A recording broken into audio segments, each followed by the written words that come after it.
In today's reading, we're told of Christ's triumphant entry into Jerusalem, the start of what is now called Holy Week. It will end with his crucifixion, but it starts on a high note. The crowds cheer as Jesus comes into the town. It's been predicted by prophecy that the Messiah, if and when he arrived, would ride in on a colt. This is something written up in the prophecy of Zechariah.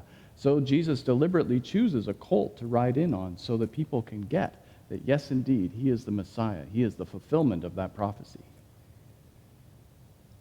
And the crowds don't just cheer that he's there. They chant. And they chant lines from one of their psalms, Psalm 118. And this is something that we moderns don't do much anymore. We don't chant a whole lot.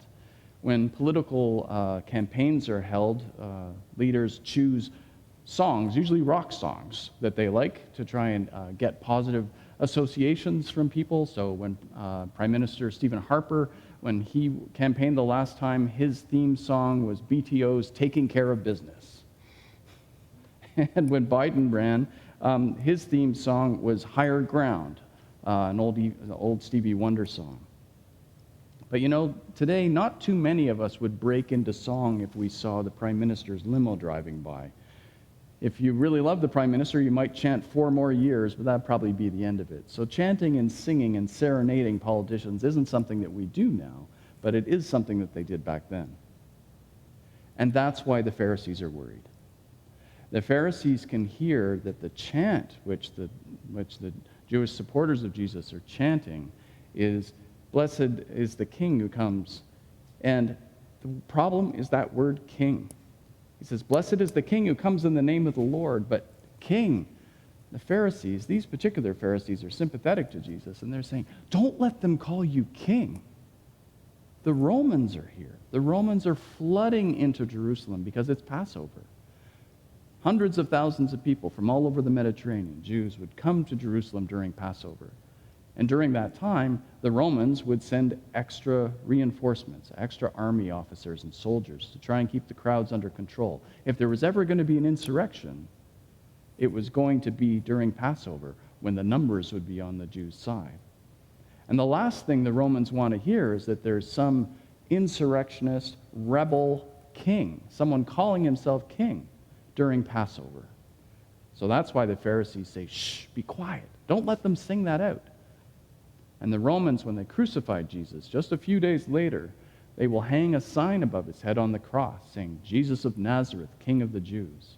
Because that claim of being King of the Jews is a threat to the Roman state, and that's why you get up on a cross.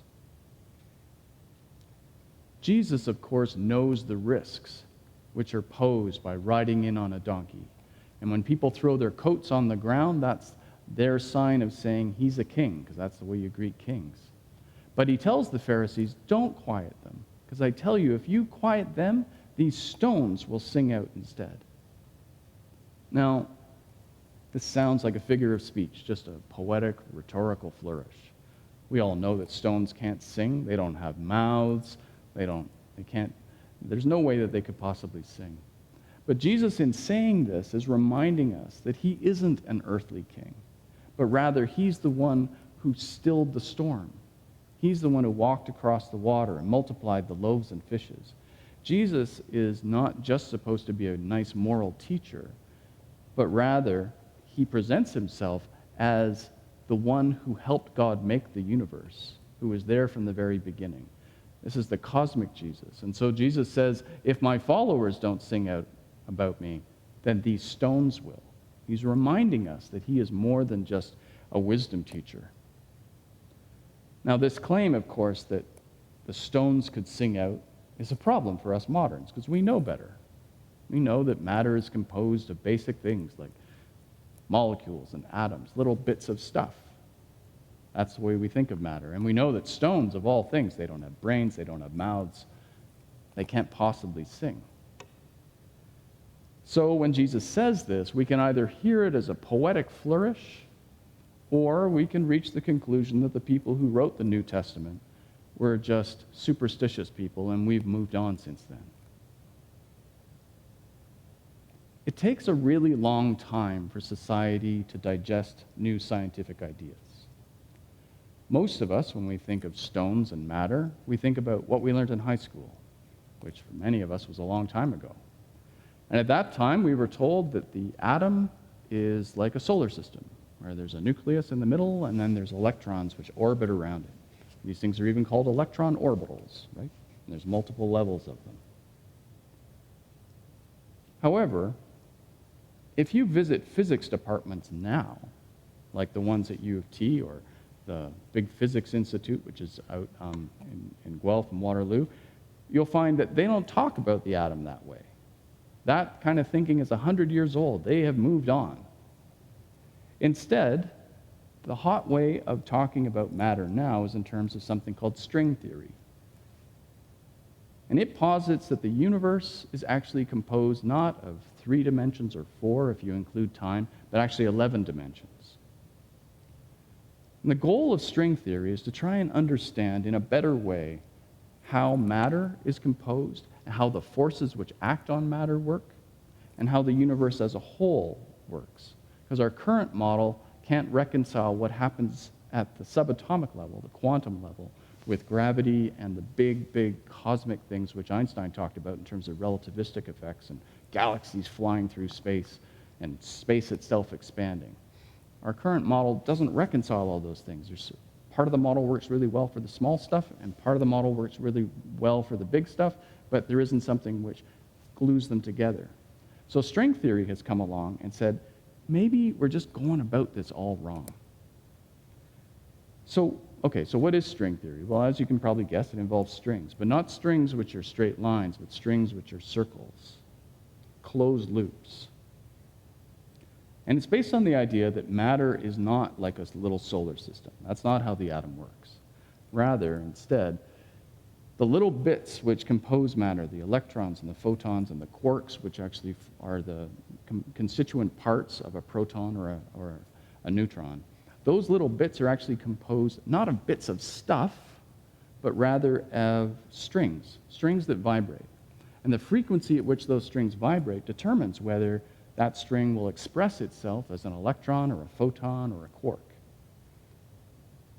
Now, physicists know that this all sounds really strange, and so when they try to explain it to the general public like us, they use a musical example. So, I'm going to show you what they talk about. So guitars are built obviously of strings. This is a low note because of how long the string is and how heavy the string is and the frequency at which it vibrates. If I shorten the string, the note goes a bit higher. If I shorten it even more, so this is the only part of the string which can be played, the note goes higher. String theory says that the frequency at which these little subatomic strings vibrate determines whether something's a photon or an electron or a quark or one of the other types of subatomic matter. And so an atom is actually what happens when you get multiple strings all vibrating at the same time. So instead of it being one note at a time, it's like a chord. That's what matter is. Matter is actually a bunch of strings all vibrating simultaneously to create something greater than the single strings, like a chord, and it just gets more complicated as you add more and more strings to what's being built up. So atoms become molecules. All those different vibrations come together to make up matter. So I am not a physicist. I'm a minister who used to make science documentaries, so that's why I know a little bit about this. So you don't have to take my word for it. What I'd like to do now is have you watch just a little clip from a prominent string theorist, Michio Kaku, who's also a science popularizer. He's written a number of textbooks about string theory, and he teaches in New York. So let's just play a little clip about him explaining this a little better than I can. So the subatomic particles we see in nature, the quarks, the electrons, are nothing but musical notes on a tiny vibrating string. What is physics? Physics is nothing but the laws of harmony that you can write on vibrating strings. What is chemistry? Chemistry is nothing but the melodies you can play on interacting vibrating strings. What is the universe? The universe is a symphony of vibrating strings. And then, what is the mind of God that Albert Einstein eloquently wrote about for the last 30 years of his life? We now, for the first time in history, have a candidate for the mind of God. It is cosmic music resonating through 11-dimensional hyperspace. So first of all, we are nothing but melodies. We are nothing but cosmic music played out on vibrating strings and membranes, obeying the laws of physics, which is nothing but the laws of harmony of vibrating strings. So let's take this new strange theory of how matter is composed a little bit further. If the universe is basically a kind of music, then what kind of music is it? Is it like classical music, where every note is always supposed to be played the same way? Well, probably not. The universe is constantly changing. Energy turns into matter, and matter turns into energy. There are subatomic particle pairs which poof into existence and then disappear suddenly. Apparently, space isn't all that empty. It's got all sorts of matter briefly existing and then not existing over and over and over again. So some physicists, like Stefan Alexander in the United States, have argued that actually the universe is much more like a piece of jazz music, where there's certain themes and then there's a lot of improvisation going on. Life is about change. Now, we see this kind of change in biology, of course, all the time, right? In cities, birds evolve to sing louder than they do in the countryside because they're competing with all sorts of traffic. As the world gets warmer and climate change changes the environment, animals are forced to change. They're evolving into new forms. Mice are getting longer tails. And why is that? Well, a longer tail allows you to dissipate heat. You have more body area to dissipate heat. And even among humans, we've been changing too. Over the last couple hundred years, we've been creating softer and softer food for us to eat. And we've got forks and knives. Food has never been easier to eat. We no longer, take things off of branches and chomp on them for an hour to get the nutrition out of them. Rather, we buy vegetables which have been made so they're nice and soft, and it's not hard to eat them. And this has actually had an effect on our entire face. Our faces are actually smaller than they used to be, and so are our jaws. And dentists say, well, you know what? We're making great money now, but we wouldn't have made such great money even 500 years ago because people's jaws were bigger and their teeth didn't get crowded in the same way ours do. Children don't spend much time chewing on hard things, so their jaws don't have to get as big, which means that later on, wisdom teeth come in and get impacted. Life is about change. We are not a fixed piece of music like classical music. Rather, we're more like a jazz piece where there's themes and improvisations and variations. The idea that life is like music is something which was actually a common metaphor for the earliest Christians. We don't hear it in the New Testament, but the theologians who followed the Christians, or followed the New Testament writers, they often wrote about the universe being a cosmic symphony. Here's a quote from Clement of Alexandria, who wrote around the year 200. He said, God composed the universe into melodious order and tuned the discord of elements to harmonious arrangements so that the whole world might become harmony. Clement likened oceans, air, and fire to tones that were continually being carefully arranged to create a universal music, a cosmic harmony. Music was a really important metaphor early on for how Christians understood the universe. And this view of the universe as music, which is actually based in physics now, can help us today too. When we see people with severe disabilities, sometimes we go, oh, why would God let that happen? Why does God let that type of person exist with such difficult disabilities? And that attitude is changing the types of people that we have. The number of Down's children, for instance, is actually is decreasing quite significantly as genetic testing during pregnancy revealed that a particular pregnancy may result in a child being born with Downs, and parents are deciding not to have the child, or they're deciding not to have children at all if they think they're at risk for Downs. Among deaf people, when children are born deaf to hearing parents, often they will opt to get a cochlear implant, so the child will grow up hearing sound. But the deaf community, those who have grown up deaf, have said, why are you trying to wipe us out? We have a viable community. We can communicate with each other. We have a rich world which we have created for deaf people. And indeed, 2 Sundays ago at the Academy Awards, it was a film about a family composed of deaf and hearing people which won the Academy Award with the film Coda. And it lovingly depicted the struggles of a family where the parents were deaf as well as one of the brothers, but their daughter was a hearing person, and how they dealt with it. But at no point did anyone suggest that there was anything wrong or problematic about being deaf. It was just a different way of being. Deaf rights advocates contend that they too are part of God's great symphony. They are not a mistake.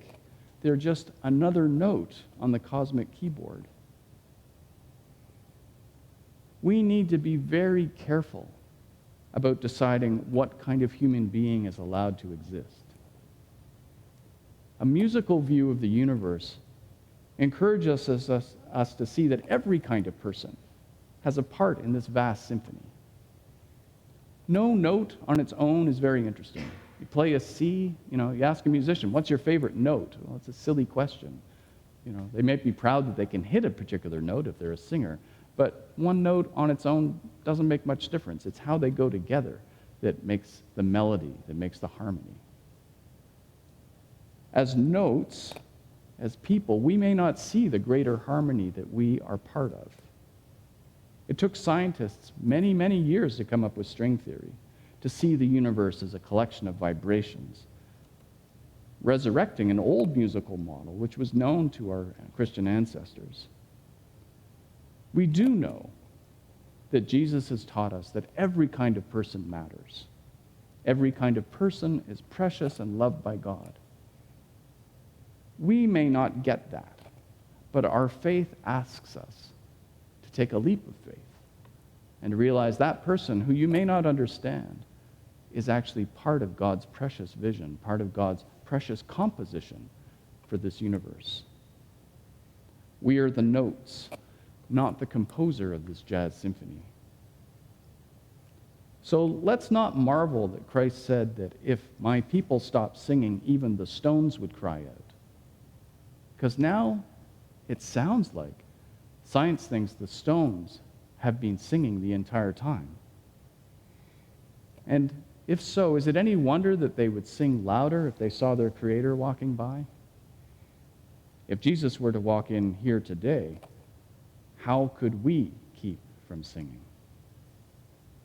Amen.